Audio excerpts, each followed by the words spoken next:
to The Cosmic Entrepreneur, the podcast where mystical wisdom meets the world of entrepreneurship. I'm your host, Crystaline, and I'm honoured to be your guide on this cosmic journey of self-discovery and business success.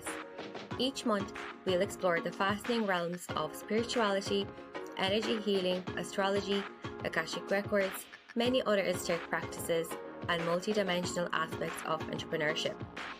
Through open conversations, shared experiences, and practical insights, my intention is to empower you to integrate these profound teachings into your personal and professional life, helping you manifest abundance, align to your highest timeline, and make a difference in the world.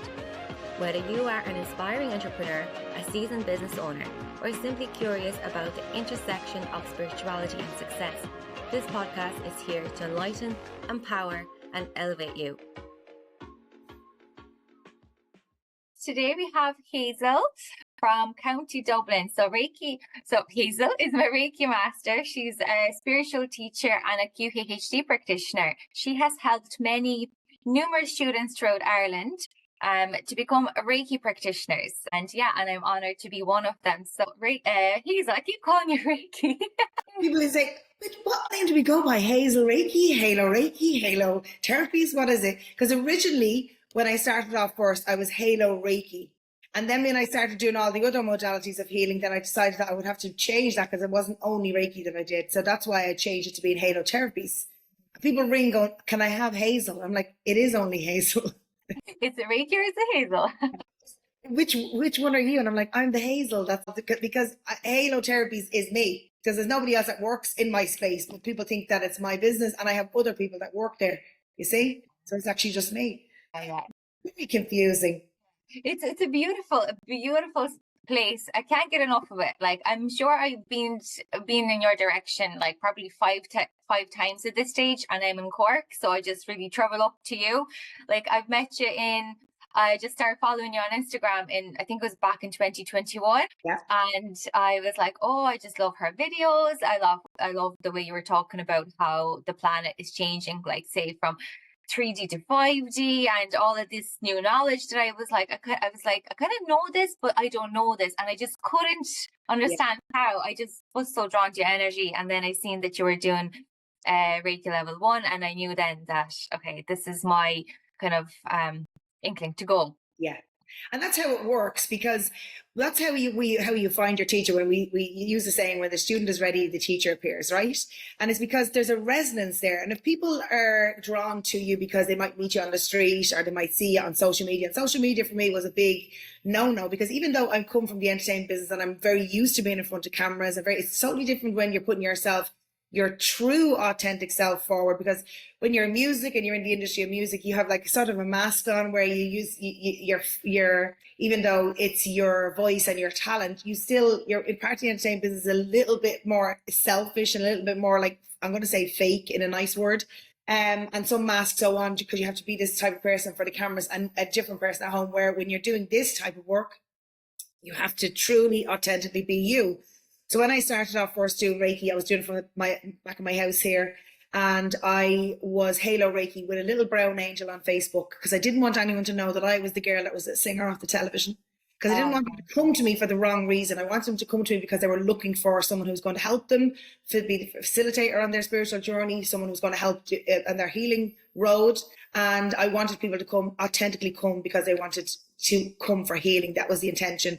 So only after, or in the midst of COVID, when I couldn't physically put my hands down on people because I couldn't do the work because of COVID and, social distance and all that, I couldn't do my courses, I then decided that I would put myself out on Instagram as a face of talking about spiritual stuff. Because I at this point, I'm 22 years on my spiritual journey. So I know my stuff when it comes to energy, and I'd be very intuitive. So I knew I had that knowledge to bring to people if they wanted to listen. So whoever follows me on Instagram, I was literally just before we were talking here, somebody else popping in there, would you like followers, 30,000 followers? The amount of people that send me that on Instagram looking for me to buy followers, I am not that person. I'd rather have 5 people on my Instagram that are following me authentically because they want to listen to me than have people who are bots. And I think that spiritual journey is, you have to be truly authentically you. And if people follow you and people disconnect and they just go and move over to somebody else, well, then that's the way it's supposed to be. Your role is finished with them and they'll move on to somebody else. Yeah, And that's why I attract you. I attract people to me because there's always some form of resonance that you get from my videos. You're like, oh, I'm interested in more what she has to say. We do that. We jump from spiritual teacher to spiritual teacher to get, oh, I feel that feels good. Then you might jump back to that spiritual teacher in 10 months' time and go, God, that doesn't make any sense to me at all because it was resonating with you at the time. yeah, yeah, yeah. That's what I was finding with you. I was like, oh, she has so much knowledge. She has like something that I need to know. Yeah. And then it was just so cool then to see it actually in person then. So it was like, okay, we connected on the social platform, which is like amazing, but then in person it's even more powerful. It's like, remember that your journey is that I'm only your facilitator. So whatever your journey is, whether it's coming to me because you're a client and you're looking for sessions for Reiki or whatever the modality of healing you're coming for, or you're coming as a student and you're looking for me to help you activate your energy, because really that's all I am. I'm the facilitator of your journey to help you, mentor you. I'm there as an activator because I speak light language, it's activating the light language coding within you. We already have been, excuse me, when we remember that we're on a spiritual journey in this lifetime, I believe if we're of service in this lifetime, we feel that we want to help people in this lifetime, we have been of service to people in other lifetimes. We're just remembering that we can do this, right? And how many other lifetimes have you been here as a spiritual teacher, a shaman, a witch, a wizard, an alchemist, a druid, whatever it is, and you have those light codes in your body because you were of service then. And in this lifetime, you just chose to be little old Hazel, who's a mommy of 4 children. You just said, you know what? I think there's more to it. You just have to want to intentionally turn back on your light codes because they're already there. So as an activator of Reiki, that's what my job is. So I'm activating your light codes really, because when we go back to the teachings of what Reiki is, it's energy, right? It's coming down through you as a channel. You're just a conduit between the person that you're putting your hands on. So you're just the vessel, right? Mm-hmm. When we go back to Dr. Usui, who was the original founder of Reiki, when he brought back in the 19th century, he was on the mountain being attuned by the light. There was nobody sitting up there on top of him doing an attunement process. So he wasn't really attuned by somebody, really, right? He was attuned by the light because intentionally he wanted to turn on his light codes. Yeah. So when you talk about my door in Halo Therapies, your intention was to turn your light codes on. And all I did was help activate that by you coming to the course. It's actually simple. It's really me that's doing the job. It's just you're coming to me as a resonance, and you come to me because your guides and my guides are working behind the scene, and they're like there's an orchestration of stuff that's going on. You know your life path was, and they knew the moment you were meant to meet me. And if you don't turn up at my door, whether it's for the Reiki session or for the Reiki course, you're not meant to do it then. And you'll come ready.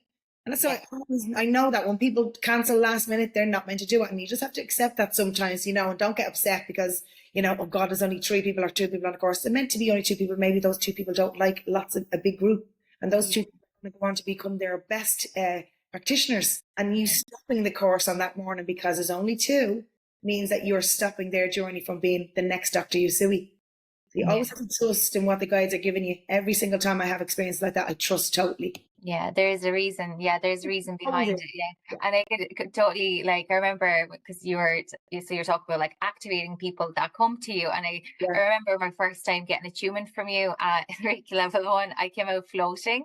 Yeah. So you said, put your hands on yourself. And I was sitting there after getting my attunement. And after that, I kind of stood up and I was like, God, I feel a bit lightheaded here.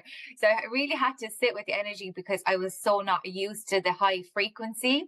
Yeah. It's like, I was like, whoa, what is this? And I felt like floating. And then it's like the whole weekend, I was just in this I'm sure it was like in 5th dimension or something, that I was constantly on this high. It was amazing because like when you were saying like you activate people, this is literally what you do. It's like, and then you really, that weekend is really needed.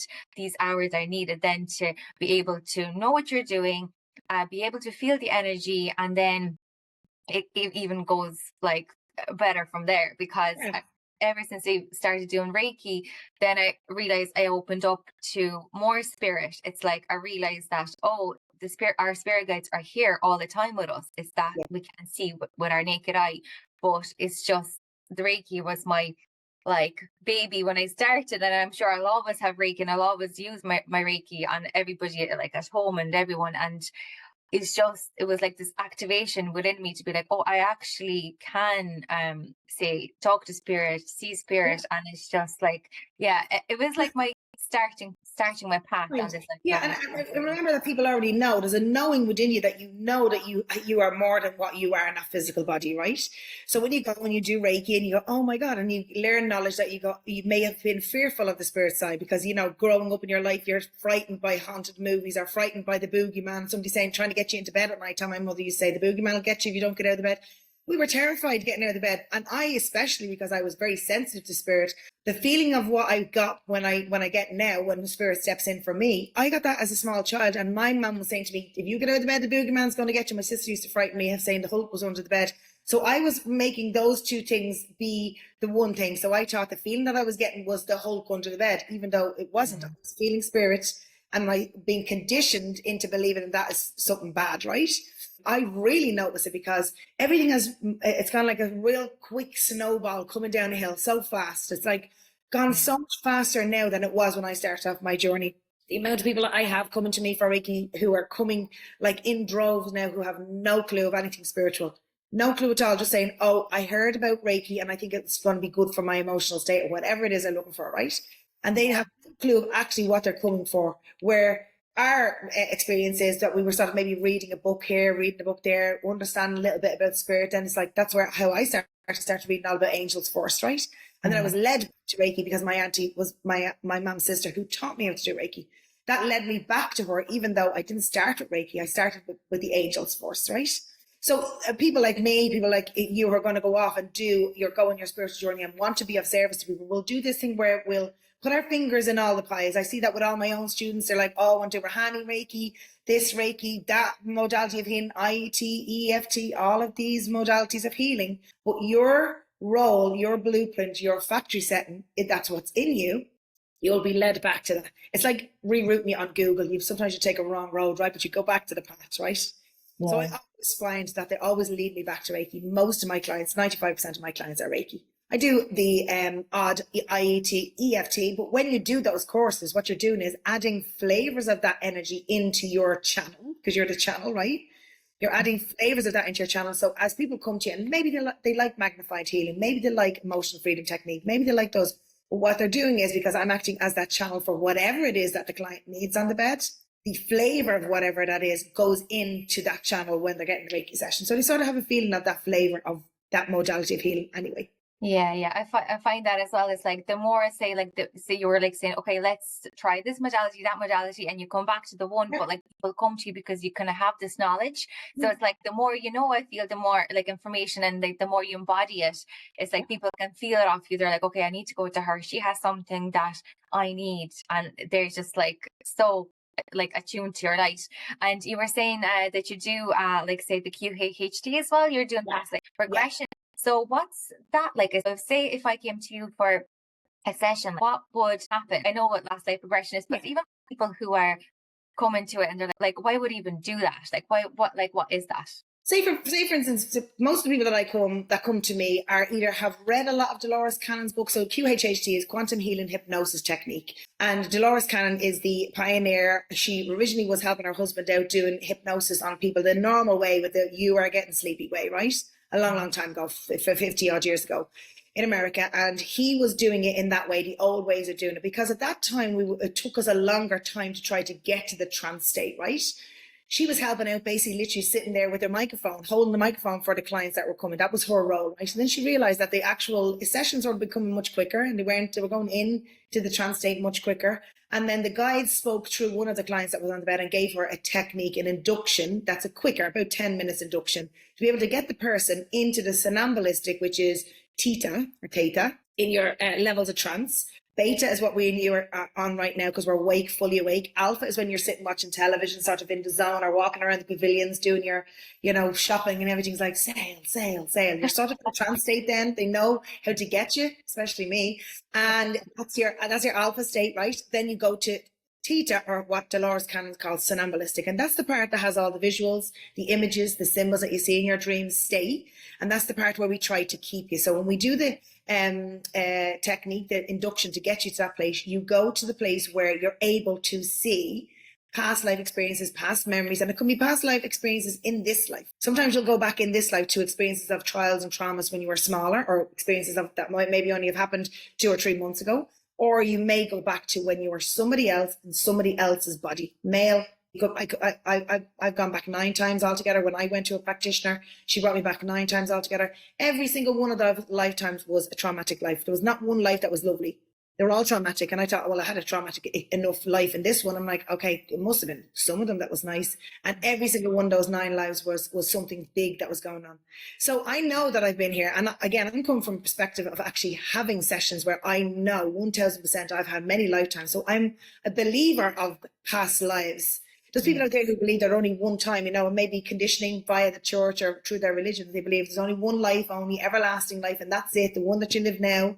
And then you cross over and you go to heaven, that's it. So you've got to be very good in this life.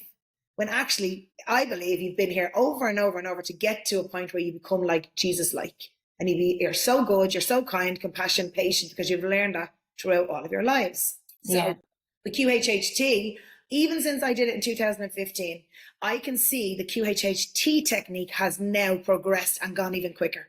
Because I've had many experiences. 2015, I started, and I've done hundreds of clients at this point. The typical way of the technique, of the way it's supposed to go, the induction, basically you would come to me, give me an hour and 30 minutes of telling me about your life experiences, who in your life has trials and traumas, what's gone on for you. Literally give me a quick synopsis of your whole life, right? So I have an idea of who John, your brother, is the brother you like, your man's trials and traumas over your parents, your experiences in your life. So I have an idea of your life before I put you on the bed. And when I put you on the bed and I bring you back to the trance state and you go back to the past life, you might go and look at your child, and you look down and you see a little child, and I say, who's that child to you? And you go, oh, that's my child, boy or girl. And you'll say boy, and you say, okay, who's that boy in this life? And you'll say, John, my brother. So if I don't know who John is in this lifetime, I have to understand, that's the brother she doesn't like in this lifetime. And now they're showing her the life where he's her child. So that's why you have to sort of do the part at the start to understand who people are in your life role, you see? So you get an idea. So that's why it's important. But now, because I'm doing QHHT and the past life regression, I'm having people go back, 6-7 people a week going back to past lives in 5 minutes. I don't need to do the induction anymore. And I'm not saying it's QHHT, because it's not, because the technique of QHHT is specifically doing it in that way. But it's definitely past life experiences. It's exactly the same way. I don't even need my induction book anymore. I just literally go off the cusp because I've been doing it this length of time. I have people who come, get on about 5 minutes in, like, oh, I see an Apache, like straight. All right, okay. Do I stop my music and play the voice notes, record it? Because that's what you would do. You record it for them. You give them the MP3 so they go home with a tape of what they were talking about. And every single time since now 2 years, I've had the very first experience I had was one girl who came to me for QHHT and would not come off the cloud, where you like literally trying to get into the past life. She was so logically brained, and I was thinking, oh my God, I'm really lost my neck here. I can't believe this is not working, because I couldn't get her off the cloud.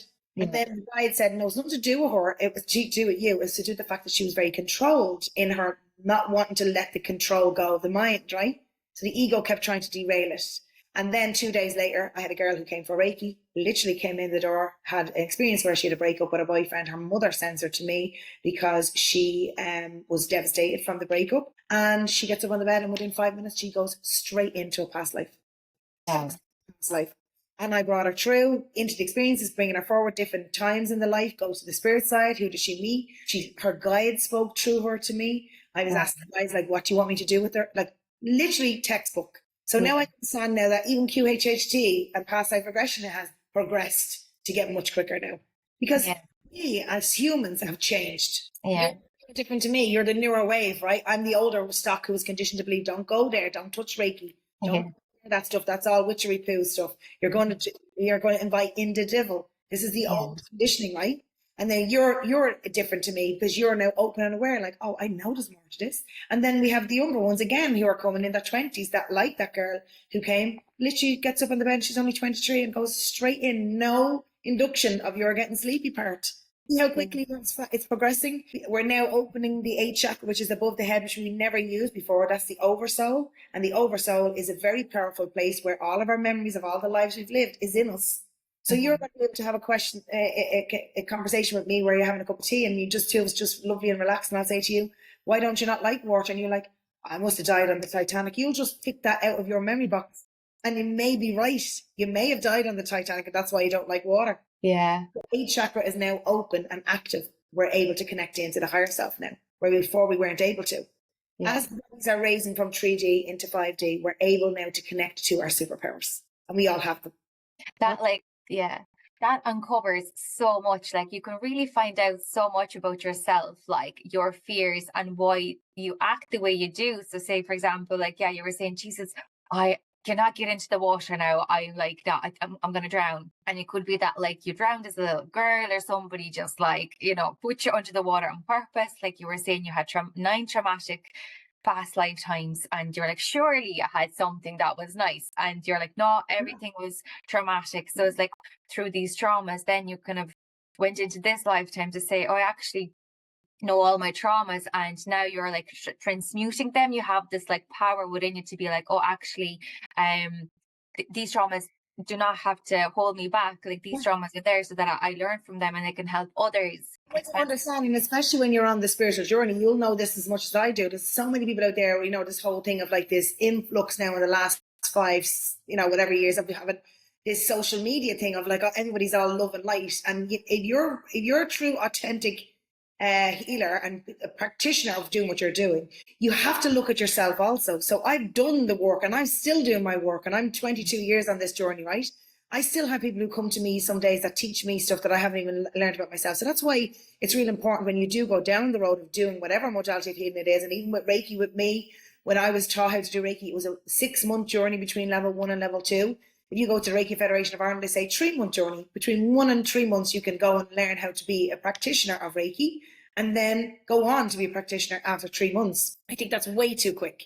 Because for what the training is like for us, your first month is about working on yourself and moving the energy, all your own stuff, and it doesn't come off in 1 month. It comes off as through layers, right? It's still coming off, and then you have 2 months of then trying to go around and ask your friends and family, like, can I do Reiki? Can I do it? And everyone's like, no, thank you, no, thank you. Nobody wants it.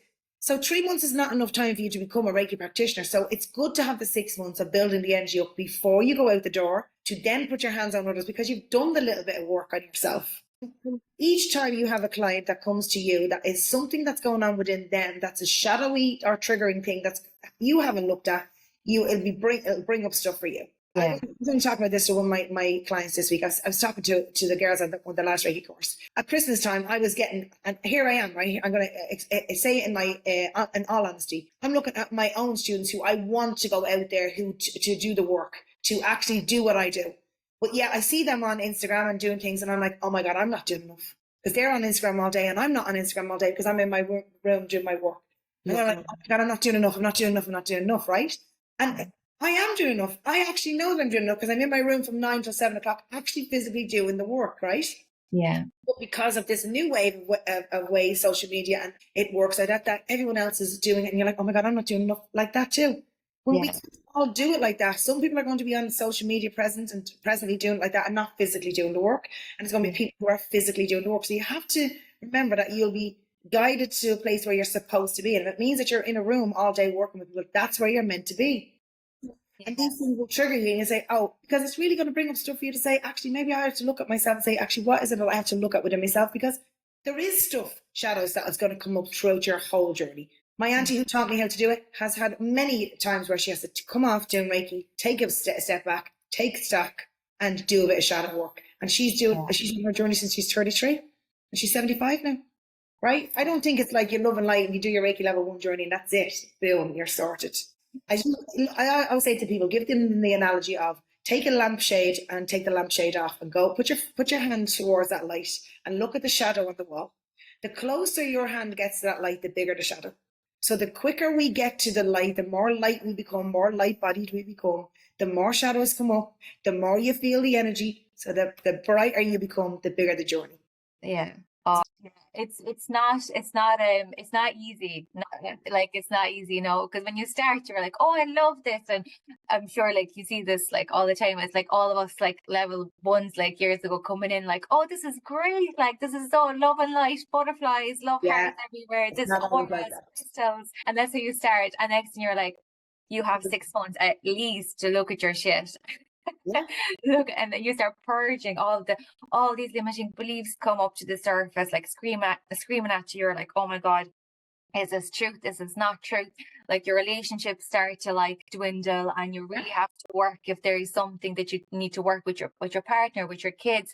All this stuff is coming up to be seen, and you're like, no, it's like your guides are like guiding your higher self. It's like, here you go, look at your stuff, because if you don't look at the stuff, how are you supposed to anchor in more light? How are you supposed to bring that in when your foot is overflowing with all the, say, stagnant energy, with all the trauma, with all the conditioning? You've got to do the work on yourself all the time. It's not something that's just done after a Reiki course and that's it, and it's good, lovely. It doesn't work like that. Some people have the healing crisis that happens instantly within the space of, like, I even had my last Reiki course, that I had one of the girls that was on my last Reiki course. It literally happened that first night.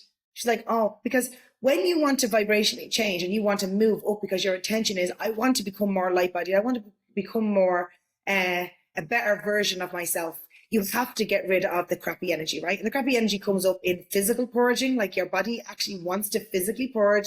Some people have like a dose of the runs the first night. They, they're weighing loads. They got, one of my girls, I remember saying, Hazel, I can't come in, I was vomiting through the night. Can I do the next course? You literally have a physical purge, because your body is going to get rid of all of the crappy energy that is not good for your physical body. And then you look at your outside world, and your partnership might break down, your marriage might break down, your friends and family who you have been with you throughout your whole journey, they're like, no, don't like her energy anymore. You'll start to feel that energy differently, because you're shifting up. You're going to feel much more light, and they're real heavy energy still, and you're like, oh God, I can't be in their vibration. So then you start to lose friends who may have been your friends for 20 years, people in your family who you thought, oh, I was getting on with them, or you might have had a feeling like, oh, our energies are constantly rubbing up against each other. You're not going to put up with their energy after doing Reiki. So it's a massive big healing journey that you go on, and every time you level up and you go to the next rung of the ladder, when you do level 2, you shift a load more, then you go level 3, you're gaining guides every time you do different levels. Every time you do a different course, you gain a different flavor of different energies from different courses. So every time you go do something that is making your vibration different, you'll become different, and the whole experience around you becomes different. It's honestly, it is not an easy road, even though it's such a special road when you do it, when you're on the journey, like where I am this length of time, because it's so rewarding as somebody that like my role and what I do, to get to witness people's experiences, to get to witness people's, the minute that they get out of bed, to say, oh my God, like the weight has been lifted off my back. Like I feel like I'm drunk. I feel like I'm floating. Even those little small things where that person may have come to you like with the depths of despair, the head hunched over, the shoulders dunked down because they're heavy with energy. And to see like an instant within the space of 1 hour being on the bed with you, to see an instant change, like, I mean, for me as a practitioner, that's the best. Yeah. I mean, people know me, I'm so passionate about it because I've witnessed it for 22 years of the experiences and what the power of the guides, your guides can do. It's not my guides, it's my guides working with your guides, and they're giving you what you can handle. And they have done the most amazing things to people. You've seen that in your experience of Reiki, the movement that people get, the experience that they get when they go back into memories, into past lives. These are all things that are like massively shifted since I started on my journey 20 years ago. Yeah. So fast now. People are getting those experiences first timers on the bed. Yeah, the first timers, it's like people are just coming in and they're already on the bed channeling in 5 minutes. Like I remember even first going into, was it Reiki 1 or Reiki 2? You had a lovely lady on the bed, and she went into a past life, and then her guides came through. But like when they came through, it was my first experience with that.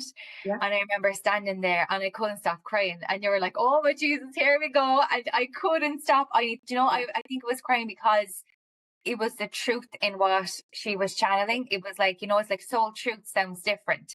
Yeah. So it's like whatever the information they were saying, I was like, oh my God, I just couldn't. I'm sure for half an hour I couldn't stop crying. And it was a big emotional purge for me. You're shown that there's so much more than just this physical body. Your guides are always there. Your galactic family are there. Your higher self. And like you were saying, all your teachers change as well once you like pass like a lesson or you're finished with that lesson, another teacher appears. When you understand of what, and again, I'm not going to trying to get out of ego here, but I really do believe that the lineage that my Aunt Ethel, who taught me how to do it, I think her lineage itself is very strong. So we're doing the traditional, I'm going to say traditional Reiki because it's changed little bits throughout the lineage as it was coming down, but we're more traditional Reiki than Terra May and those lineages of Reiki. But really what it is actually now not even Reiki anymore, because where you find that it's Reiki is the word we use for what the energy is. But like, I think that yoga and Qigong and prana and all of those are all forms of energies. Yoga is energy via movement. What we're doing is channeling this energy down through us as a, if you can imagine, as a liquid golden energy, right? But then now there's these newer things that's happening with channeling light language, where now it's actually channeling tone and sound and frequency through your voice. So that's also energy, right? It's just all coming in different ways. So now and I mean, when I started off my journey first, there was 2 or 3 people that were out there on YouTube. You had to go searching for channelers. Now there's hundreds of channelers across the board. People who are doing light language, people who are channeling in English, but the guides are speaking to them in light language. They're able to translate it as it's coming in. There's so many channelers out there. And now it's becoming much more like mainstream, where light language and channeling is just becoming, we've had it in Ireland for years, called speaking in tongue. Don't mix it with Reiki. Don't mix it with that new age stuff, because that's not the same thing. It is all the same thing. It's all the same thing. They're just different names for it, but it's all coming from the one magical teapot, as I say, right? You can imagine on my guide's shoulders, actually, it's like an analogy of a teapot pouring out tea. There's all these different flavors of tea, but it's all coming from the one teapot, right? So each of us holds a different frequency, a different vibration. As my auntie had all of her learning that she did throughout her years, with the intention behind it to put people on the path to heal, right? You can't be doing this for a monetary sense, even though, yes, it is a business. It's really what you're trying to do is help people and be there to hold space for them, to be there, to be their mentor, to be their facilitator, their activator, right? If that's truly in your heart, because you really want to do it from that space, the people will come. If you're going out there saying you're love and light and it's all amazing, it's light and breezy, and then behind people's back, putting the back off people, right? Or you're doing it as a monetary thing and you're doing it, not doing it the way you're supposed to be doing, you're bringing energy in too fast, your guides won't bring people to you, because the intention is different. You're doing it as a in a way of doing it as a cash cow. And I think that people steer down that road to feel, actually, now you know this is not the way it's going to work for you, and they have to come back to the start and start again. Yeah. Throughout my years of people doing that, they were running off, rushing, trying to get themselves to be this, to get themselves out to do it, and then they're taken right back to the start, and they say, slow it down. Now you know what it was like when to go that road, and now you know what it's like to go this road. And you're shown. Your guides will actually teach you as you go. And if you make a mistake, that's okay, because you'll learn from the mistake. Yeah. I've seen that throughout my years of doing this. I'm teaching Reiki since 2012, so now this year's 12 years teaching it. Right? And my auntie is teaching it since 1996, right? And she's saying to me, Hazel, oh my God, it's speeding up so fast, isn't it? Like, I can see it now. My courses are so different. Yeah, like you're saying, people like channeling, and like I also find like as well, with the light language as well, like the symbols come through as well, or people are even channeling with their hands. But I didn't see that before. I'm seeing it now where people are actually using their hands with their channels. Like, that is a form of light language. Yeah. And then I realized, okay, people are getting these codes, and I'm finding some people are getting codes to put into the earth to heal the earth. I've never even realized that, and I've heard it before that like. The people are people are working on like the light grid of the earth or the ley lines, and they're putting in the code. They can't logically explain what they're doing, but they're like, okay, I think I'm receiving codes, and I need to go outside and put my hands on the ground and heal the earth. And again, it's like, remember that I say each one of us, and the analogy they're giving me here now is like, if you can imagine the circle of the earth being like this, right? And you're a pillar of light. So imagine there's Christine's there as a pillar of light, and I'm a pillar of light like this. And my pillar of light goes into the earth wherever I stand, through the earth's core, right the way in through the earth's core and out the other side of it. So it's a pillar, a beam of light. So imagine your beam, my beam, and all the millions of beams out there who are doing this type of work, right? So everywhere that we put our energy, where we stand, is activating the earth's grid. And we talk about the crystalline grid. There's a crystalline grid around the earth, like ley lines, but you can imagine it as a golden crystalline grid like this. And where every single one of those ley lines, or the grids, ley lines are different to the crystalline grid, where every single one of those intersect each other is where there's big energy portals. So Stonehenge, Newgrange for us here, Tara, places, and there's portals underneath buildings. I absolutely believe there's a portal underneath St. Anne's over there in Swords, where my place is, because it was so no coincidences that I chose a place that was in the middle of a concrete jungle. It was the third place that everything else fell through, and it was my third place. And because I believe 1000% that I have the Jesus energy with me, working with me, and I go there, take the space, get my Google address and it says St. Anne's, and that's his grandmother. So I believe 1000% that there's a portal underneath that space over there. Like there's a portal in this house. There's a portal in this house too, because wherever it is that you bring your energy and you amplify that beam of light that's coming down through the earth, like that pillar that you are, you amplify the energy, you open up a portal, right? And for thousands of years, people have been going around, diviners and people who are going finding where the grids are in the earth and where the energy portals are. Thousands of years we're doing that. Now we have people basically just sitting on spaces in the grass, places in the fairy rings, going to places like Stonehenge and places like Visico in Bosnia, all the places where the pyramids are very powerful portals, and they're amplifying the energy there with their energy that they have. That's why so many people want to go to these places. When there's thousands of people who go to Glastonbury, they're bringing that energy of love and, you know, fun and joy to that portal, and they're amplifying the energy with their energy body, as well as the energy of the portal amplifying their energy body with whatever new energies are coming up from the earth. So it's like a sending and receiving type of a thing. So you're giving and you're also receiving, right? So that's how powerful you are as an energetic portal. So wherever you put your bum, if it means that you're going around on the buses, like one of my Reiki students, she's on the buses all the time. I'm like, Jesus, you need to get yourself a car. And she's like, no, she said, like the guide showed me every time she sits down on the chair on a bus, her seating where she sits lights up underneath her. She gets up, somebody else sits down, and they sit on her energy. How powerful your energy is, how you affect people, even though you're not even in that room or on that bus or in that space. So important to be able to understand how powerful we are as spiritual beings, amplified energy now within us. So the more work that we do, the more our energy is bigger, our vibration energy grows, like the way the Jesus energy had when he was physically here as Yeshua, when he was here in his human experience. They said that he could see his energy coming 15 feet off him. Like the way I can see your aura, like the way I'm sure people that are going to watch this video will be able to see the energy around us, right? We have auras around our body, energy bodies, right?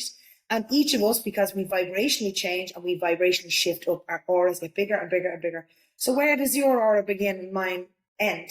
So even though we're talking to each other on this physical little computer, our energies are still melting with each other. Yeah. So I was getting the ick off you when I sat down in front of my computer. I was like, oh God, my computer wouldn't work because the energies wouldn't be right. Do you see? Yeah. Walk into a space, into a room, and you meet people, you're like, oh God, I don't like that energy off that person. You walk into some room sometime with nobody in it, and you know there's an energy in that room, like you don't like it. Because maybe something happened the night before, or something happened in it before, and the energy has shifted and changed.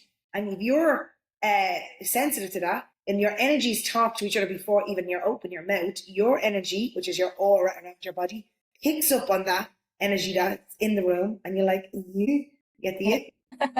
You get the ick. Many times you got the ick off people, right?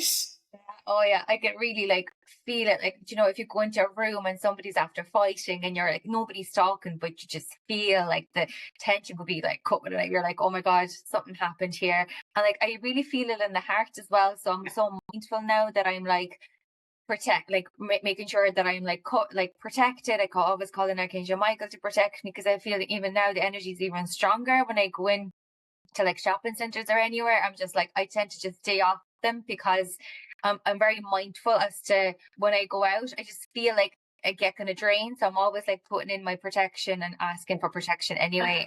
What I'd say to you is, what I say to everybody, anyone who comes to me for Reiki, I always send them the same link afterwards. Your 5 tools, and this is really important for people out there who be watching this, your 5 tools that you have in your spiritual toolbox is first and foremost your protection. So every day before you put your clothes on your body, you put your bubble of light around yourself, or a golden pyramid of light. See yourself protected, and intention is key, right?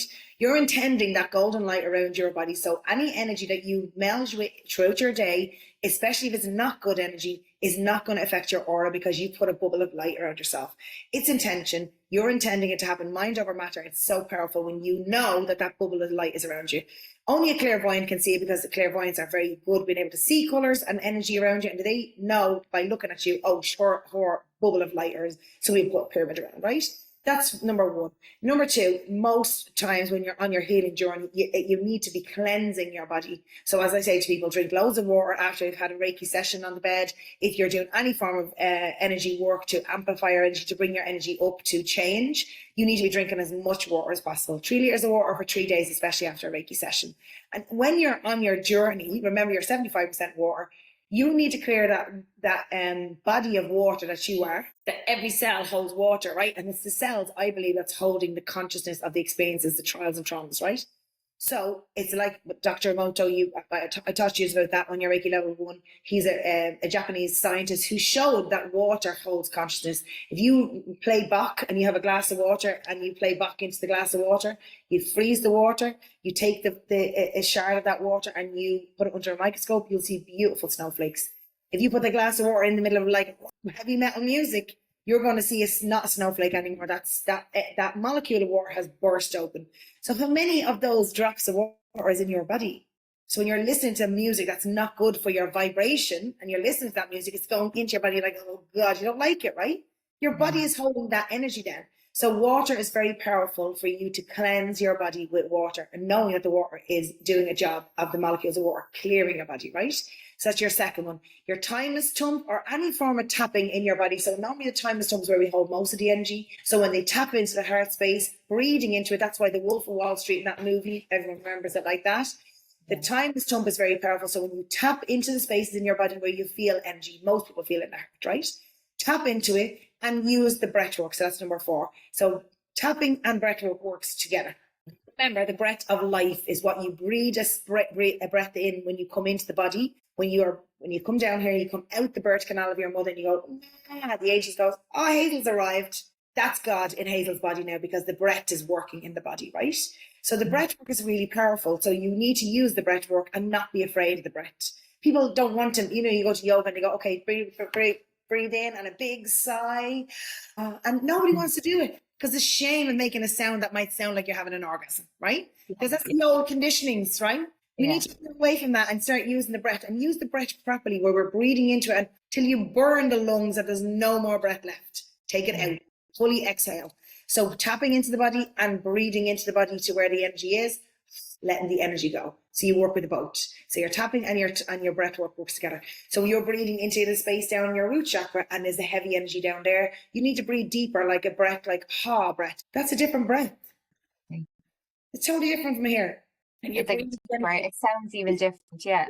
And how many people out there doing Wim Hof breath work now, the deep breathing, going out into the sea, breathing, because now we understand how powerful the breath is, right?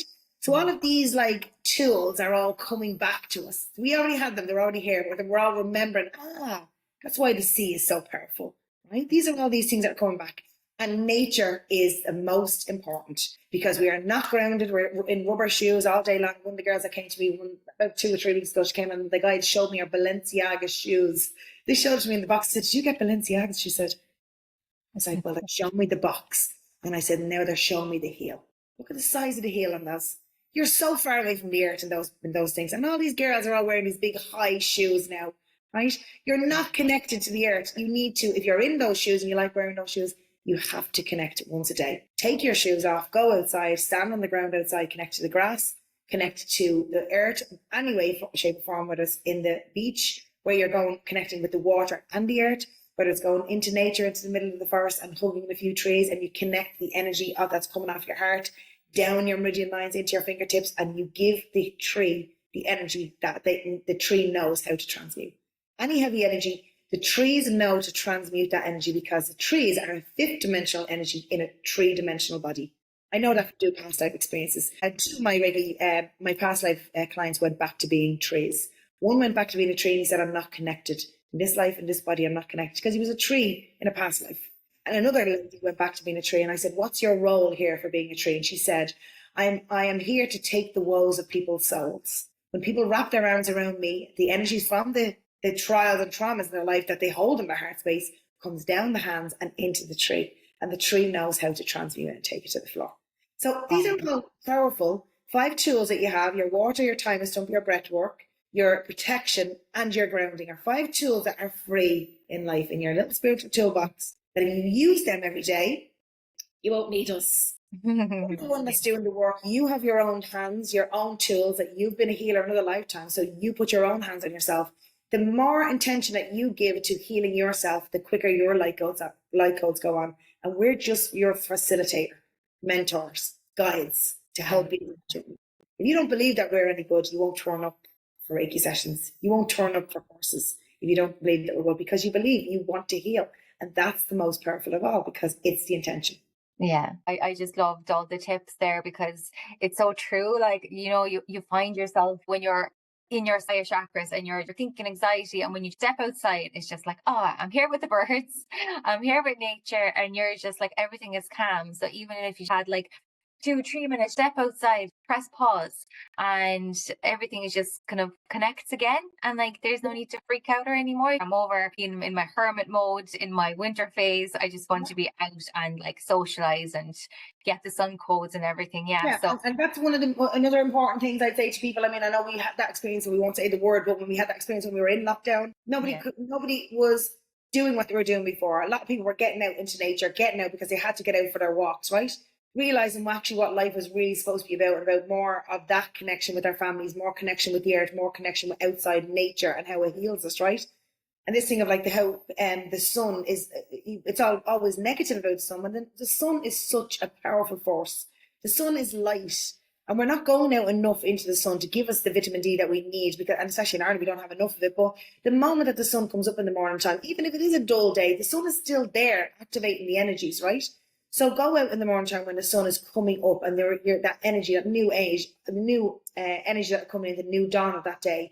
Go out into the sun, and especially when you're I love walking first thing in the morning as the sun is coming up, and sun gazing. Spend a few seconds sun gazing, because when you stare into the sun, and you do 10 seconds, I normally say, in the early sun, not in the middle of the day, by the way, because you burn your eyes, in the early sun gaze, and allow the sun to amplify with the sun's solar flares that's coming down. We're all feeling at the moment, to amplify the pineal gland, to release the heavy energies, the physical energies and the capping that we have on our pineal gland. And it really activates the pineal gland for us to start to remember who we really are. yeah, Hundreds of years here, we have so much crap in our water, in our foods, and in the stuff that's being pumped out into the sky here. yeah, It's causing a capping, an actual physical cap on the top of the pineal gland. Now when we go out and we amplify with the sun that's coming in, and there's beautiful sun flares, solar flares that are coming in, people are afraid of their life. Oh my God, a solar flare is going to knock out everything. No, the solar flares that are coming in, and it's like a step down transformer. They showed it to me going across the star Sirius, and down here. So it knows what to do to help us, that it's not going to be too intense for us. Exactly like what we do in Reiki when we bring the energy in. We do it over 4 attunements, because we don't want to bring the energy in too fast. The sun knows what to do, and it amplifies the pineal gland. And again, the more intention you're saying that I'm just going to stand out here, allow the sun to amplify my pineal gland for my highest good. I always say that. So then the sun knows, okay, for her highest good, she doesn't need a good belt today. She just needs a little bit. Sun is also a being, like Mother Earth is a being. It knows we're talking to each other via energy, and you ask for what you need today for your highest good. So your guides will give you that. The people that you interact with will give you that. The energies that you interact with, like through nature, will give you that. So the more you ask for it, the more you get. yeah. It's all about intention, isn't it? Like, the more intentional you are with your day, like, it'll just flow for you. So it's like intending, I'm going to have a good day. I want to connect to the sun. I want to get light goods from the sun. I want to be activated by the sun. Just having these intentions are so helpful, because sometimes I found you don't intend, you're just kind of rushing through the door, and your day is just not the same. It's And just that's why meditation is very important, to have a little bit of quiet time. We're not meditating enough. How are we ever supposed to know what's going on within us if we're not quieting down ourselves, right? There's so much white noise that goes on the outside. And again, on your spiritual journey, I know it myself, my 20-something years of doing it, that you're constantly looking for knowledge and experience of somebody else's perception of what it is, or somebody else's perception through a book, or someone else's perception through a video, right? The inner knowing is what you get within yourself when you quiet down. Like I say to you, I'm talking to you, my guys are showing me visuals, like I'll see analogies, right? yeah. Because I know that's them dropping it in for me. I don't need to now go outside for the outside source, because I really trust what my guides are giving me now. I don't doubt them anymore, because when I was starting off my journey, I was doubting because I didn't believe that I was good enough to be able to do this. Why would they be coming to me? Why would I have the Jesus energy coming to me, little old Hazel from Cordoff? Why would they be coming to me when actually, why wouldn't they? We're all children of God. We've all been healers in some way, shape, or form of service to people in other lifetimes. You don't know who you were in another lifetime. So maybe you are a very powerful being, but you just chose this body right now. So it's about learning that the God is within you. You are God. And God that's within you is what you're connecting to when you meditate and you close down and go inwards. And that's why it's so important. So you'll know with the breath work, when you have your eyes closed and you feel into your body, oh God, it's getting stuck on my chest. There's energy there. I need to do that work. you're constantly whizzing around and constantly looking outside, service to everybody else and doing all the work for everybody, emptying your tank out. You're not doing the work on yourself. So you've got to, especially like us who are on the spiritual journey, you have got to slow down and take time out for you. You know, I give people, when you get on the plane, you don't put the mask on your kids first, you put the mask on yourself, right? You've got to do that work. You've got to make sure you're always building up your own energy, because if you're empty, because you're a service to everybody else, your guides are going to give you a kick in the ass, put their foot out in front of you, and you're going to end up in the bed for 2 weeks, and you're not going to be able to service to anybody. You'll have to do the work then, right? Yeah. It's really important that for the spiritual ones out there who are doing the work and who have, you know, wanting to do it all, always make sure you bring yourself back. Even if it's once, twice a week that you meditate, you bring yourself back and say, what is it that you want me to know? What is it where am I supposed to be right now? In your now, not where I was supposed to be yesterday, not where I'm supposed to be tomorrow. Where am I supposed to be in my now? Yeah. So we try and, you know, like you and me both doing a similar experiences where like I'd love to be more out of my space and love to be more out into the world and be able to be more accessible to outside of Ireland, right? And that's what social media and platforms be able to give you. I want to be able to do a bit more of that, because I know with what I do as an activator with my light language, that is not only meant to be for Ireland. That's meant to be for outside. I know from my YouTube videos on YouTube, people who are looking at my videos on YouTube are more looking at the ones that are doing my meditations than looking at me waffling, right? So I need to do more of them because I know that they're affecting people. Yeah, and people need that. Like, yeah, because you're saying like even outside of Ireland, I was only talking to a friend of mine and she was saying how like all lands everywhere hold different frequencies. So even though like we have so much, like say, trauma on our land, like, you know, the family and the babies and everything, but the land is actually high frequency. Irish is high frequency. So loads of healers tend to move to Ireland because this is where it's so high frequency here.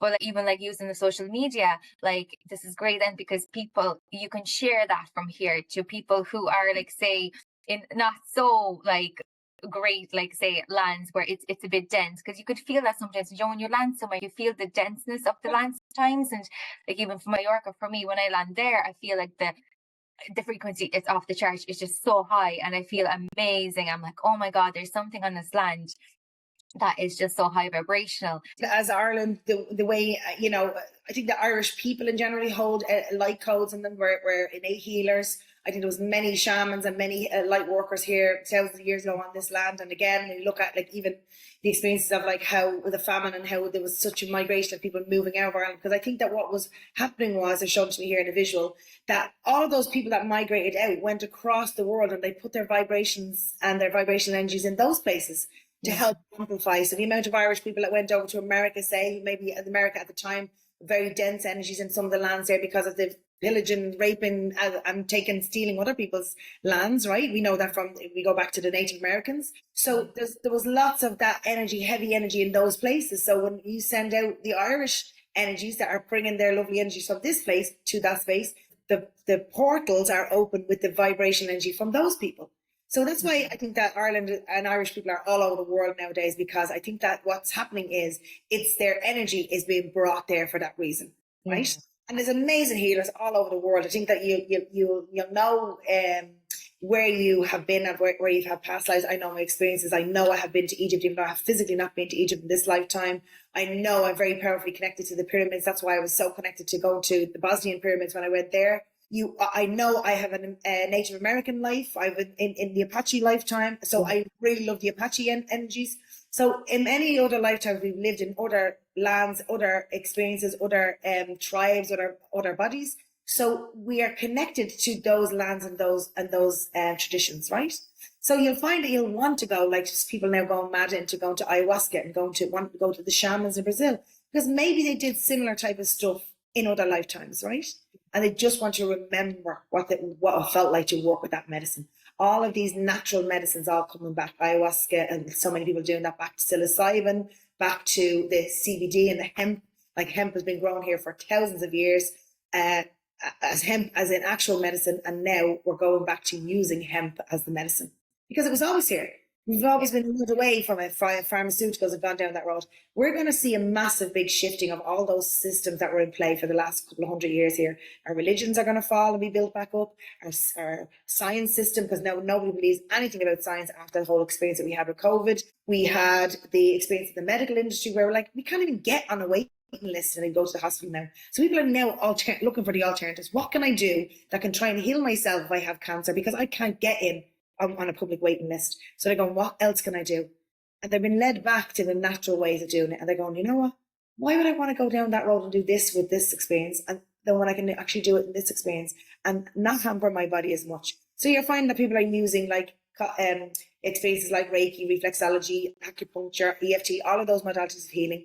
And they're also using it as a complementary to their experiences that they're having in the medical industry when they're going in for their chemos and stuff like that, right? Yeah, you could see that. You can absolutely see it. I have people coming to me and like, oh no, I'm not going down that road again. I'm going to go the opposite way. People who are getting cancer again saying, oh, I'm not going that road. I'm going to go this way this time because I've such a crappy experience that time. And I'm not saying out there to people, oh, don't listen to the doctors. But again, remember that people like us who have the energies in us that have been healers in many lifetimes and have studied in many lifetimes over and over. That energy is there, and we have a knowing. And maybe sometimes it'd be good to come out of your logical brain and out of the books and maybe say, I'll trust in that as well. And I see it across the board. I'm 15 years in now of the medical experience with my son. I see it now. There's more doctors and nurses who are now looking to do the energy work as well as the logical brain stuff. So that's amazing to see that. People are now shifting away themselves. It's not about, oh, we're better than you. It's not about that. And the ones who are in the industry who are there authentically to help people and be of service are now choosing to do the energy work as well as books. So that's lovely to see. Do you know? Yeah, in hospitals, like you were saying, Reiki practitioner coming in doing that for the kids there. So it is like widely more acceptable now. I think it's just, I suppose at the start we were like, I just don't understand it, but now we're like, okay, I actually want to try that because you feel so much better anyway after working with the energy. So people are just kind of drawn to that. And anywhere I go, I said it many times. I was in the hospital experience with my son. Every single time I go into a hospital experience, I say to the nurses there, I'll teach you how to do it for free. I talk to the doctors, I'll teach you how to do it for free. I will teach you how to do it, because when I leave the hospital and I'm gone out there, my energy is not in the hospital. I want the energy to be left behind for the other kids that I know are going to benefit from it. So I have always said that anywhere I go, I will teach people, and especially people who are sick, going through an experience of trauma of some form in the body, where the physical body is now has some form of disease. I will teach them for free if they want to come and learn how to do it, because it needs to be the person who's going through the experience who wants to heal.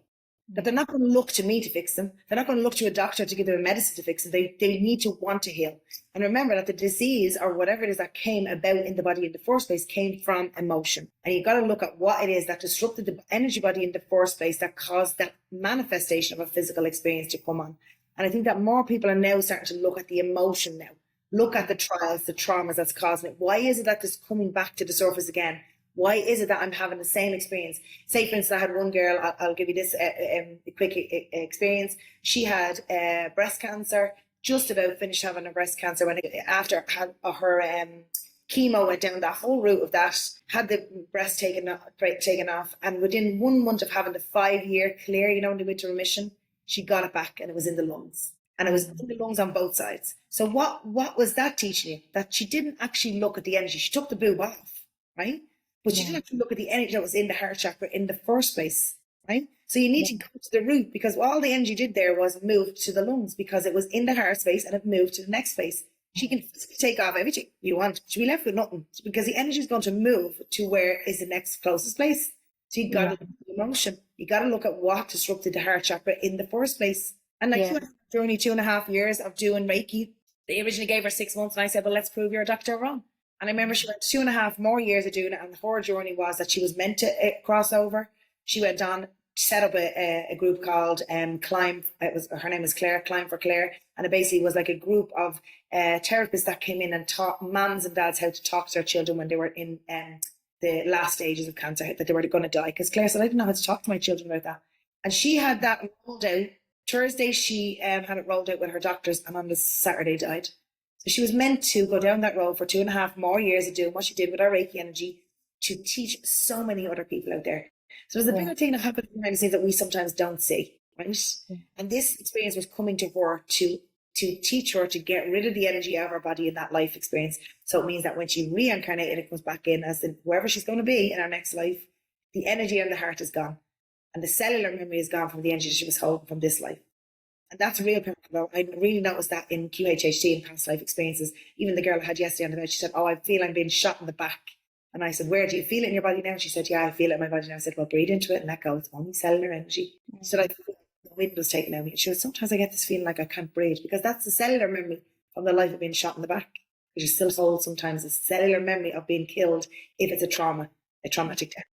It's such a beautiful, experience for you to be able to get onto the bed. A person goes into the past life, and initially the subconscious, like the higher self, is healing that trauma. Yeah. So you're like, oh, actually, I can now breathe into my lungs and I can take a big breath. It's because it's just now it's in your awareness. You brought this unconscious conscious, and you're like, oh, okay, this is why I am the way I am. And it's just so healing. It's just like listening to that. Well, that's one of the biggest things, like the higher self in QHHT, where we speak to the higher self. You come with your questions. We ask the higher self questions of your life's journey. Why did I meet that person? Why did I have that experience? Why did this happen? Why did I choose those parents? You'll ask those questions. Where am I supposed to be? What is my purpose? Those are the normal questions that people ask, right? Okay, and then we do the body scan, where the higher self comes in and scans the body. So when I'll ask the higher self to step in while you're in your trance state and say, okay, starting to scan the body from the top of the head, moving down across the top of the head. Tell me when you feel that there's heavy energy there. And the higher self will stop. Oh, it's in the third eye. Okay, so tell me what you see when you see that third eye energy. They say, oh, it's dark. It's a heavy energy. Her third eye is closed off. And I say, okay, so can you add more light to that?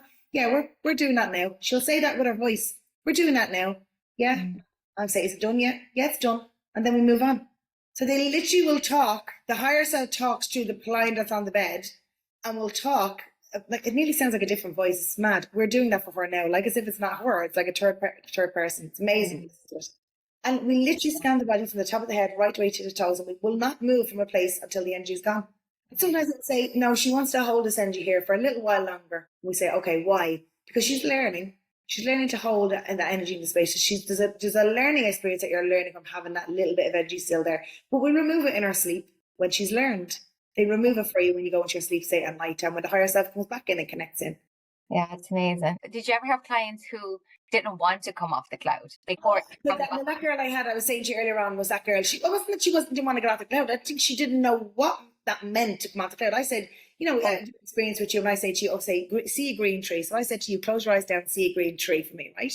You would then close your eyes down and you would remember a green tree from your life experience, whether it was the little green tree you planted last week out your back garden, it was the big, huge green tree that when you were a little small child, you're trying to wrap your arm around it. A memory of a green tree will pop in for you. Because what you're doing is, I'm asking you to prompt a green tree from the memory box. So the memory of a green tree pops in, right? You weren't born blind, so you've physically seen a green tree. So your guides drop in the memory of a green tree. So that's all we're trying to do, is to get to the memory box, to ask them to drop in a memory of when you stepped down onto the ground and you saw your feet. And you'll step down onto the ground, you come off the cloud, you step down onto the ground, you see your feet, and you'll have brown feet and you're in a white body now. And you look at your feet and you're like, they're not my feet. And your logical brain jumps in straight away to say, they're not your feet. You're making this up, you are. That's what the logical brain does. That's why it's keeping you safe. That's why the ego is really powerful when we need it, but it's also very powerful when it tries to derail a session, right?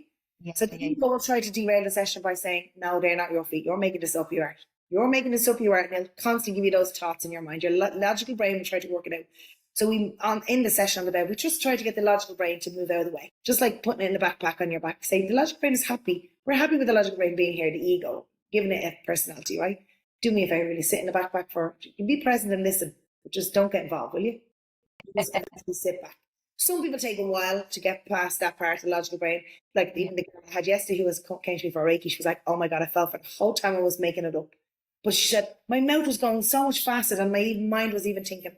And that's how you know when it's the higher self talking. Yeah. It's like you're gonna channeling, you're getting this information now. Yeah, before the thoughts come in. So you're just like, yeah, I can think about it later. And I'd say people just don't even remember half the stuff, so that's why you record it. So then when they come home, they're like, "Oh my God, I can't believe exactly. it." And even I'm doing that now. I mean, I have all my own tapes from my own experience that I have, and you get healed when you listen back to the tapes, because it's like the analogy I'll give it to you again is like, you have an amazing, vivid dream, and you're lying in your bed and you wake up, you just wake up and like, oh my God, that was so amazing. I was that person. I really felt that love for that person. You really have the feelings and all of that dream being so vivid, right? And then you step out of the bed and you come down the stairs and you go and make yourself a quick cup of tea and you forget everything that dream was about, right? It's the exact same experience when you're doing past life experience on the bed. You have a regression of any form, you go back to an experience. You see it so vividly. You see the clothes you're wearing. Sometimes it might be in this life. You go back to little inner you, the older you, little baby you, when you were in this, in your cot, or little you in school when your teacher was traumatized and you might tell you to stand up and read the book and you're like, right? And you're panicked in your throat chakra because she's telling you, stand up now there and read chapter 1. You're like, oh my God, your throat blocks, disrupts your throat chakra, gives you nearly a heart attack because you're looking at all the little faces looking at you, think you're going to get it wrong. That's a disruption. And for the rest of your life, you're going to remember that little you standing in that classroom going, And every time you go to speak up or stand to read out in front of somebody, the disruption of energy is there from the memory of you being that little kid. So we go back to the memory of that little kid standing in the school, standing in the front of all the class, see yourself, what you're wearing. You say, God, I see myself in my school uniform. I forgot that was that uniform. You'll really see it real vividly. And you'll say, now see yourself surrounded by a golden beam of light coming down over you. Transmute the energy from the memory. Get rid of that energy of fear, or that energy of not being able to talk. Get rid of it from the memory, the past experience. And now, in your now, while you're on the bed, the energy is gone. Because the past experience, we're always triggered by what happened in our past. Always, whether it's past lives or past experience in this life. And we say, for instance, you get hurt because you're in you're in an experience where you get hurt in a relationship and you tell the person that you love them the minute that you meet them. And they tell you, oh God, I don't wish you anymore. You're traumatized by that experience and you'll never tell anyone again in the future that you love them straight away because your memory of doing it the first time with that person. When truly, authentically you is somebody who wants to tell people that you love them, but you cut yourself off to saying it out loud because of your experience of being hurt because somebody dumped you because you told them. Yeah. Get rid of the old things. Come into your now. Your presence is very important. Presence is a present, a gift. We need to be more in our now. In our now, in our today, in our moment, 60 seconds. What's happening in the next 60 seconds? Can I enjoy those 60 seconds? Because some people only have 60 seconds left. And the problem is we're never in our now. We're always in our past because we remember the traumas and we think, oh, those traumas, it's going to happen to me again if I say that, if I do that. And you're constantly things to come in the future. Stay in today. Just for today. The Reiki teachings is just for today. I will not worry. Yeah. Honestly, I will be kind to all living things. These are the principles of Reiki, like we have the commandments and we do not do them. We're always working out things. Yeah, because we forget to be in the present moment because we're like, oh, we're so busy, I have to do, what's my next goal, or what do I have to do? So you kind of forget. But when memory comes up and you're like, okay, why is that memory coming up? Why am I like not speaking like authentically? I want to express myself but I can't. And it's like, if that same memory, like the shitty memory comes up, like just send love to it. That's what I find. Like it's like inner child healing, or like that's the shadow work that you do. You're like, you send healing to that past version of yourself. I see you, I love you, and find the Ho'oponopono prayer is such a good prayer to do as well, because you're sending healing to yourself and you're forgiving yourself and others while you're doing it.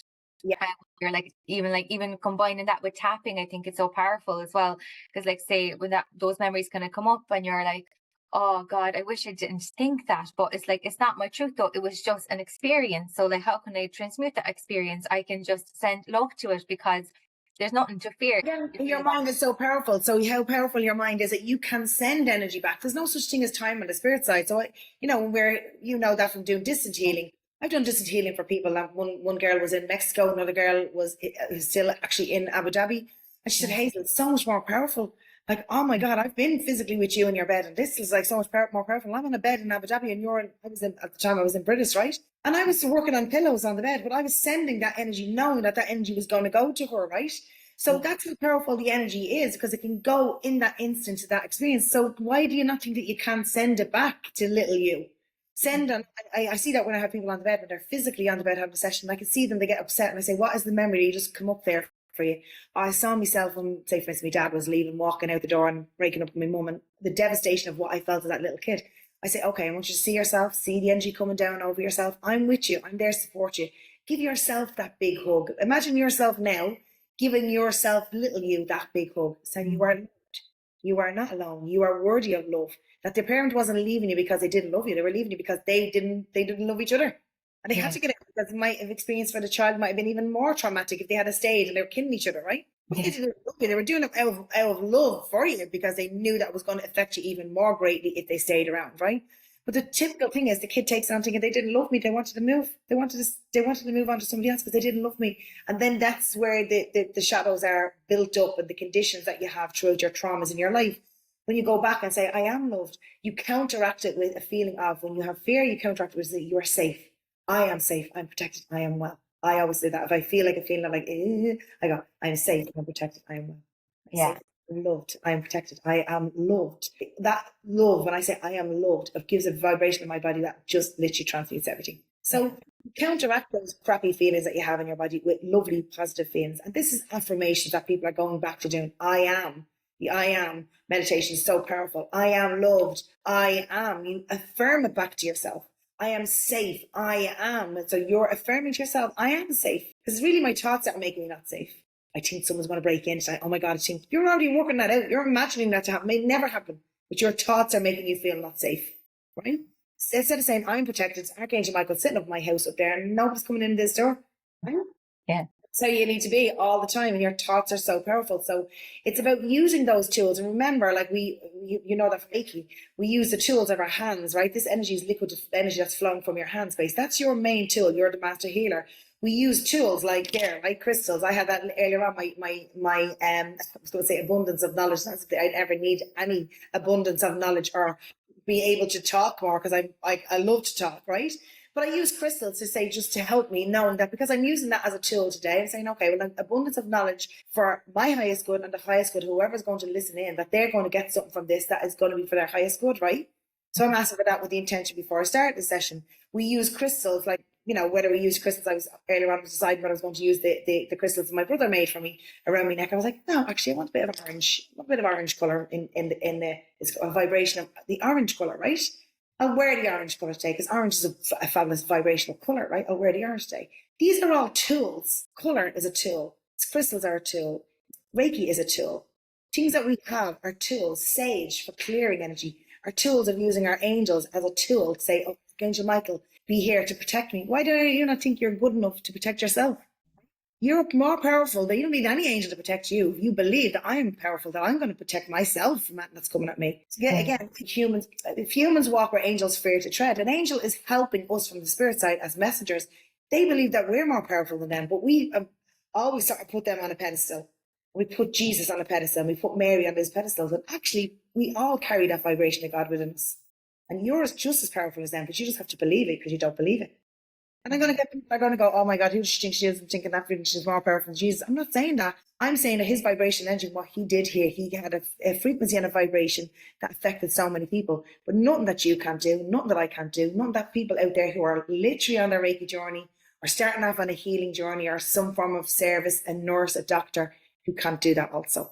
You don't need Reiki for it. You just need intention to want to help somebody, to want to be of service in some way, shape or form that's a positive service to somebody. These are just, energy is just a tool. That's all. It's just you're used as a vessel. We're all channels for light. We're all channels. We can all do light language coding, all work with energy in our hands. We all have these superpower gifts. That's why Marvel characters, the movie, is actually about us, really. All of these powers that the Marvel characters had, we all have them. We just need to remember and turn them on. Yeah, because like on Netflix now they'll have like all the different shows about the special power guys, all these like shows about like white witches and all that, like, and I'm glued to them because I'm like, oh, well, I've never been really interested in that, like, just to watch it. But now watching it, like, say from now, it's like they know what they're talking about. It's not just made up. And anyway, what is imagination? It's already using that knowledge. They know how powerful we are. So it's like already. You're the creator. You create your own reality. So you create it. So you create your own reality. When you get up out of bed today and you look out, you see the shit weather outside, go, especially in Ireland for the last few months, you're like, oh my God, I'm looking at it going, oh, great day for the ducks. Oh, God, watering plants. You see it in a positive way and say, oh, it's going to be a great day today. It's going to be a great day today because most people go, oh, the rain again, the wind, the thing. There's a reason for all that. This is all what nature has to do to cleanse the earth, and because she's also healing too. So Mother Earth is doing her purging, her cleansing. So let the rain come and wash it away. Yeah, right? I always look at that as well. Like, when it's raining, I'm like, oh, we're getting a cleanse now. Like the earth's getting cleansed. Like we're getting the wind, and we have the hurricanes and all. That's wind energy. Think about it. Like the earth, wind, and fire. Always there's something that is doing a cleansing job. So always see it as a way of saying Like Creator knows what to do. It knows that this, and especially Earth at the moment, because it's such a massive big jumping of energy at the moment. It's like they showed it to me, like we're riding two different Earths at the moment. 1 foot in 3D, 1 foot in 5D, and you can either pull your leg over from 3D with the weights on it, or get rid of the weights and leave them in 3D. Or you can pull your leg back from 5D and say, you know what, actually, I'm just going to stay in this fear-based, stay in this, where all the systems that were in play for the last couple of 100 years will stay in your vibrational field. You can do that if you want. Nobody is telling you have to be in 5D. If you want to stay in 3D, that's, everybody has their own free will. Yeah. But there's so much of a shifting that's happening now that I honestly don't believe that people can't see it. I think the ones who have been closed and not awake, I think are really starting to have their eyes open faster than ever now. And that's why us, who are the ones who are the practitioners out there, are needed more than ever to step in, to believe how powerful you are to be able to do this work. There's so many people out there who are done level 1, 2, and 3, different levels of Reiki, and like, oh, I think I'm good enough. Don't think I'm good enough. Why do you think you gave yourself all of those tools to get you to a place? Why would you not use it? You gifted yourself. You gifted yourself by going to those courses to use the energies of those courses to help others. So use it and stop procrastinating that you're not good enough, that you're an imposter. You're not as good as Jesus. Absolutely, you are as good as him. Yeah. People need your help. Like, they will need your guidance. So like, just make sure that you're known. Be like, hey, I'm here. If you need me, I'm here. And like, people will always find you if your light is on.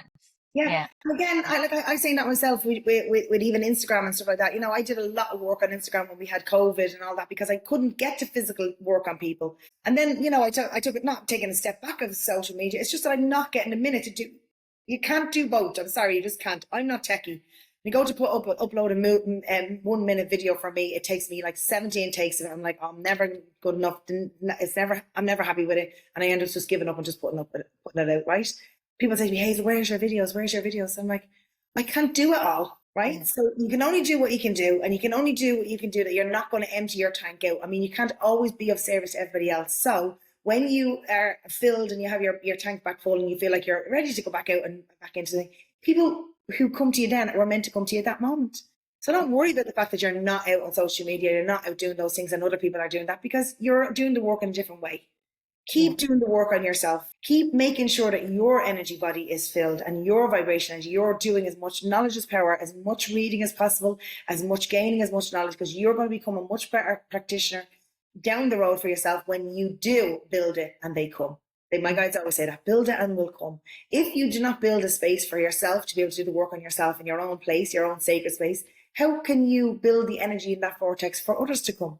So you have to build it for yourself first. And if you build it and it means it's out the back in your little, cabin out the back, or it's in a room space with someone and you just get 2 people a week and it's only 2 people, it slowly will build up to 3 to 4 to 5 to 6, and it's then you're building it and they're coming, and your guides know who is good for you and who is next on your list, who's going to teach you the next thing that you need to learn. Yeah. And you have to have full belief and trust in the guidance that's happening, the guidance that's happening behind the scenes, that's orchestrating that and helping you, because they're the ones who on the spirit side are assisting your journey. You've asked them to be with you for the whole journey of your life experience being down here, and they go, oh, you took the wrong road, Hazel. They try to rear you back, right? It's them who's helping you. There's a really, really good movie called The Adjustment Bureau on, I think you probably get it on Netflix, really good. Matt Damon is in it, and it's brilliant. It's really good because it shows you how the guides are like trying to get you on the bus, because you said you were going to get on the bus and you missed the bus, and the guy's like, oh, jeez, trying to get you picked up by a car. It's really good, because that's what your guides are there to do. It's really powerful when you understand that your guides are there assisting you on the spirit side. So you have all this big team behind you that are helping you on your journey. You're not on your own. Your guides, your friends and family from other lifetime experiences, your guides from other lifetime experiences, especially if you've had a shaman experience in a past life, you'll have that shaman guide come in with you in this lifetime and help you to go down that shaman route if you need to in this life and this body. So they're always around you, and you've got all this, support network behind you. You just have to believe that they're there. Yeah. I think it's like one of the questions I wanted to ask you, like at the end, but you kind of answered it anyway already. When especially healers, the practitioners who are in this line of work, all of us, there's always like the doubt that can come in, or like, oh, maybe I'm not doing enough, or how can I reach more people? But like, the guides will only give you the people that need your help. So it's not about how many. It's about what are you ready for. And it's like, if somebody's not coming in, it's like, oh, maybe look at, this is your time for a relaxation day. This is time to fill your own cup. This is time, go get a massage. It's work in your own energy, or do some shadow work. It's like, there's always a reason behind why something is not working out. Maybe there is something better. Yeah. So And it's like, I always do the same thing. Like if I see somebody doesn't turn up for me on that morning, I know that there's a reason for that, or maybe I'm meant to have the extra hour in the bed. If I feel that, and sometimes exactly what happens in every, I'm sure every practitioner of working with energy, that they have the imposter syndrome, they get triggered.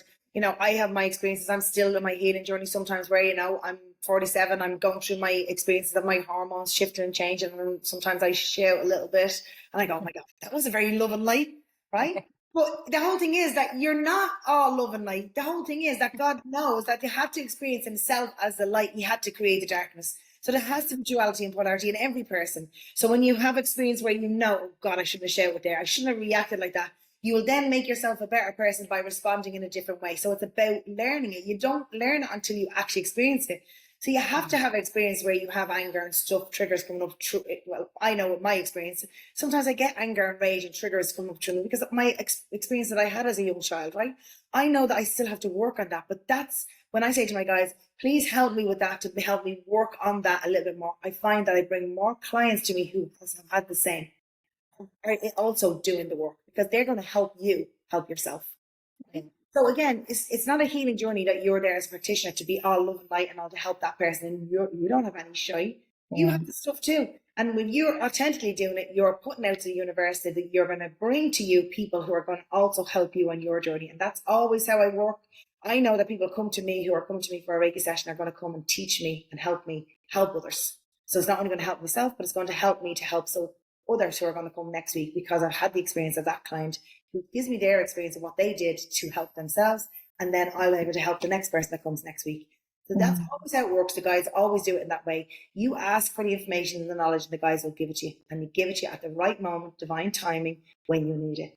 That's what I'm saying to you. It's like this journey is like learning that you're not on your own, that you have a massive team behind us, always there supporting. At any moment that you need the information, call on them and ask. What do you want me to know right now? I always say that. What is it you want me to know right now? Yeah. And information drops in for me. But people who don't meditate and don't connect like I do would have to do a bit more meditation to bring themselves to the quiet time to be able to hear that. Where I'm going to get it instantly now. So people out there who don't, you need to do a bit more of that. A bit more quieting down to be able to go in and listen to the inner thoughts.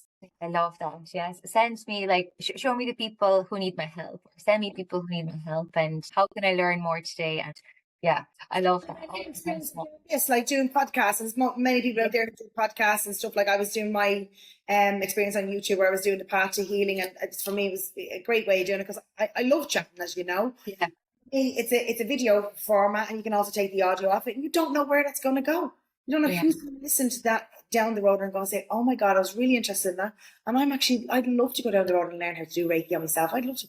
And they might not come to me. They might go to somebody else. And just that experience of them listening to you for that 10 minutes on their walk, and they listen to your podcast, was going to spark somebody off to go down the road to do Reiki, to become the next Dr. Yusui. And it was that 10 minutes that you put out in your spot. You don't know where the information is gone, where the ripple is. That's what I do always, with intention and heart, that whatever it is for my highest good and the highest good of others. I love that. Yeah, it's like the intention, behind the podcast, to like all the people that I love, that I learned from, and all the light workers, and just to share their life, share their wisdom, share their knowledge, so then somebody will listen to that, like you said, and be like, oh, actually, I would love to learn about that. I would love to connect with these people, because like all of us have different flavors of how we teach or how we communicate. So somebody will resonate with me, some will resonate with you. It's all. And again, there's nobody out there who's better than anyone else. There's nobody out there, and that's ego talking. You say, oh, well, I'm a Reiki master and I'm a this, or I say, oh, my Auntie Ethel is amazing energy. Like, she does have amazing energy, but like me, she has her trials and traumas too, right? There's everybody that's out there who make it, and especially the ones out there who are saying love and light to everyone and actually pretending that they're all doing all the work. They have not done the work.